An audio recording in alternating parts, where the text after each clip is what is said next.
కీర్తనల గ్రంథము 58వ అధ్యాయము. అధిపతులారా, మీరు నీతిని అనుసరించి మాట్లాడుదురన్నది నిజమా? నరులారా, మీరు న్యాయమును బట్టి తీర్పు తీర్చుదురా?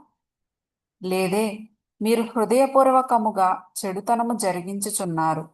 దేశమందు మీ చేతి బలాత్కారము తూచి చెల్లించుచున్నారు. తల్లి కడుపున పుట్టినది మొదలుకొని భక్తిహీనులు విపరీత బుద్ధి కలిగి ఉందురు. పుట్టిన తోడనే అబద్ధములాడుచూ తప్పిపోవుదురు.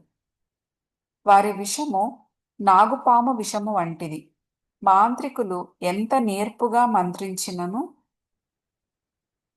వారి స్వరము తనకు వినబడకుండునట్లు చెవి మూసికొనున్నట్టి చెవిటి పాము వలె వారున్నారు.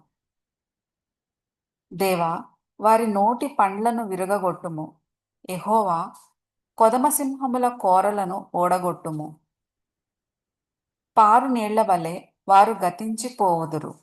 అతడు తన బాణములను సంధింపగా అవి తునాతునకలై పోవును. వారు కరగిపోయిన నత్తవలె నుందురు. సూర్యుని చూడని గర్భస్రావము వలె నుందురు.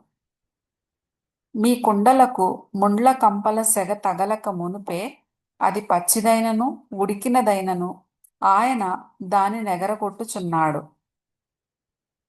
ప్రతిదండన కలుగగా నీతిమంతులు చూచి సంతోషించుదురు. భక్తిహీనుల రక్తములో వారు తమ పాదములను కడుగుకొందురు. కావున నిశ్చయముగా నీతిమంతులకు ఫలము కలుగుననియు, నిశ్చయముగా న్యాయము తీర్చు దేవుడు లోకములో నున్నాడనియు మనుష్యులు ఒప్పుకొందురు.